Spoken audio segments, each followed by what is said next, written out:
न्यायाधीश के सामने पेश कर दिया गया। 10 दिन की पुलिस रिमांड जो है न्यायाधीश की तरफ से दी गई। गंभीर प्रकृति का है और अनुसंधान आवश्यक है अलग अलग बिंदुओं पर, इसलिए श्रीमान द्वारा 22 तारीख तक पीसी स्वीकृत किया है, जिस पर अनुसंधान करेंगे।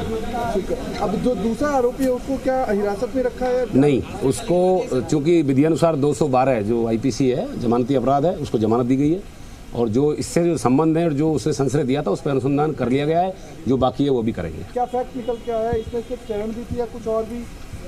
फैक्ट्स के बारे में अभी बताना उचित नहीं है। अब आप लोग पीछे हो जाओ।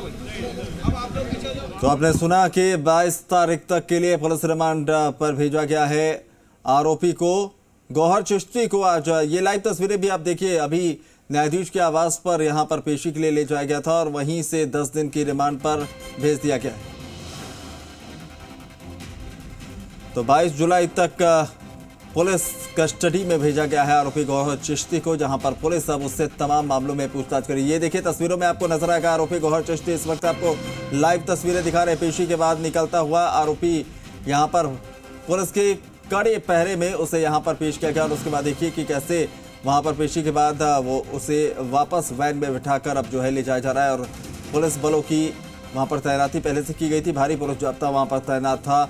और एक बार फिर से आपको बता दें, दरअसल भड़काऊ भाषण देने के मामले में मामला दर्ज हुआ था और उसके बाद से लगातार अजमेर पुलिस ने मामला दर्ज करने के बाद उसकी तलाश शुरू कर दी थी। आखिरकार उसे हैदराबाद से कल गिरफ्तार कर जयपुर एयरपोर्ट लाया गया और वहां से सड़क मार्ग से उसे अजमेर लाया गया। आज न्यायाधीश के सामने उसकी पेशी हुई और 10 दिन के पुलिस रिमांड पर उसे भेज दिया गया है। उसके साथ जो दूसरा आरोपी था उसे जमानत दी गई है। तो ये बड़ा अपडेट इस वक्त आपको दिखा रहे, तस्वीरें भी आपके सामने हैं। आरोपी गौहर चिश्ती 10 दिन के पुलिस रिमांड पर और तमाम जो एंगल से पुलिस जो है वो इसमें जांच करेगी, पूछताछ करेगी, क्योंकि माना जा रहा है इस तरह के मामलों में एक दूसरे से तार जुड़े हुए हैं। खासतौर पर माना जा रहा है कि गौहर चिश्ती के तार उदयपुर हत्याकांड में जो कन्हैयालाल टेलर की हत्या हुई थी उसके तार जमानत दे दी गई। उसने वहाँ पे शरण दी और यहाँ से उदयपुर जयपुर से हैदराबाद पहुँचने के लिए उसने रास्ता सुझाया है, जो सभी धारा 212 का अपराध है, जो जमानती है। अजमेर से जयपुर के बीच में कहीं और रहा था? कोई तथ्य नहीं बताऊंगा।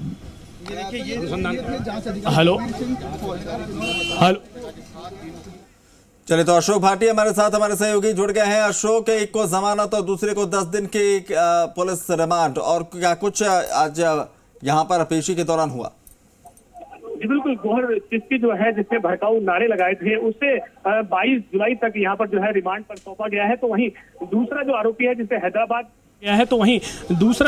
जिसे हैदराबाद में जिसने शरण दी थी उसको जो है यहाँ पर जमानत मिल गई है। तो तमाम जो जांच है उसको लेकर जो है यहाँ पर गौहर से पूछताछ की जाएगी और इसी मामले में आज यहाँ पर जो है न्यायाधीश के समक्ष पेश किया गया था। अब न्यायाधीश ने पुलिस को सुपुर्द कर दिया है 7 दिन के लिए। अब 7 दिन में किस तरह से गौहर से पूछताछ की जा सकती है, इसे लेकर पुलिस जो है अपनी तफ्तीश में जुटी है। गौहर से उदयपुर मामले के लिंक के साथ ही ट्रांजैक्शन को लेकर और जो अन्य जो तार जुड़ रहे हैं उन सभी विषयों को लेकर गौहर से पूछताछ की जाएगी।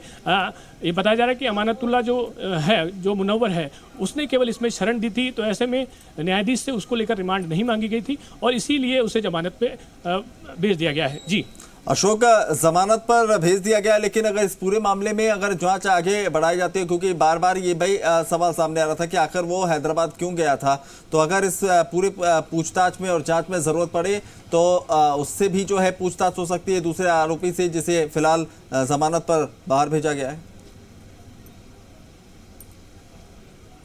जी बिल्कुल, इस तरह के किस तरह के लिंक जो हैं मुनव्वर के साथ गौहर के हैं, कोई पुराना नाता है या फिर और कोई कारण है, इन सभी विषयों को लेकर पुलिस ने उससे पूछताछ की थी। लेकिन उसने जो है वो बताया था कि केवल उसने यहाँ पर शरण दी थी और उससे उसकी और कोई जानकारी नहीं है। फिलहाल इस संबंध में जो है अजमेर पुलिस पूछताछ में जुटी है, लेकिन मुख्य आरोपी जो है गौहर, उससे इस मामले में कड़ी पूछताछ की जानी है, क्योंकि गौहर के तार जो हैं उदयपुर हत्या के साथ भी जोड़े जा रहे हैं। तो वहीं जो ट्रांजैक्शन उसने किए हैं उसे लेकर भी जोड़े जा रहे हैं। साथ ही पीएफआई का वो सदस्य है, इसे लेकर भी उनसे पूछताछ की जानी है। तो तमाम जो अलग अलग तार हैं उनको एक जगह जोड़ने का प्रयास जो है पुलिस इस 22 जुलाई की रिमांड के दौरान गोहर से पूछताछ करेगी। फिलहाल आरोपी को जो है किशनगंज थाने वापस ले जाया गया है, जहां पर उससे इस मामले में पूछताछ की जाएगी। जी चलिए, किशनगंज थाने ले जाया गया। अशोक, एक महत्वपूर्ण सवाल ये कि जैसा आप बता रहे कि उदयपुर मामले से भी तार जुड़ते नजर आ रहे थे और ट्रांजैक्शंस को लेकर भी जांच पड़ताल होनी है, पूछताछ होना, अगर उसमें कोई संबंध नजर आता है तो क्या माना जाए कि आने वाले समय में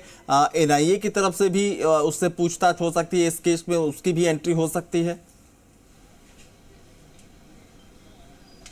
जी बिल्कुल, NIA की रडार पर जो है गोहर चिश्ती रहा है, पहले भी ये सुरक्षा एजेंसियों के रडार पर रहा है, क्योंकि इसने जो अलग अलग जो चित्र हैं अजमेर के वो लिए थे, जो सुरक्षा एजेंसियों के नज़र में पहले भी रहा है। और ये 2 मुकदमे इसके जो हैं कोतवाली थाने में भी दर्ज हैं। ऐसे में उन सभी पुराने विषयों को ध्यान में रखते हुए जो भड़काऊ भाषण इसने नुपुर शर्मा के को लेकर दिया था, उन सभी भाषण को लेकर जो उदयपुर में हत्या हुई है उस तार को यहाँ पर जोड़ा जा रहा है। और इस तार से कितना जो है अजमेर पुलिस को तार से तार जोड़ने में मदद मिलती है, इसे लेकर जो है इन 7 दिन के अंदर गोहर से पूछताछ की जाएगी। वह किस किस से मिला था, हैदराबाद क्यों गया था, इसके अलावा उदयपुर वो गया था कि नहीं गया था, और जयपुर से वो किसके साथ मिलकर जो है हैदराबाद गया था, ये सब जो कारण हैं उस तमाम जो पहलू हैं उन पर जो है पुलिस अपनी तफ्तीश में जुटी है। क्योंकि अभी प्रथम दृष्टया कुछ भी कहना मुश्किल होगा, क्योंकि अभी बिल्कुल आज की प्रथम रिमांड पर दृष्टया लिया कुछ है। कहना मुश्किल है, लेकिन संभावनाएं बहुत हैं कि ये मामले में जब जांच आगे बढ़ेगी तो कई बड़े खुलासे संभव हैं। बहुत बहुत शुक्रिया अशोक तमाम अपडेट्स के लिए। फिलहाल इस बुलेटिन में बस इतना ही। देश और प्रदेश की तमाम बाकी खबरों के लिए बने रहें।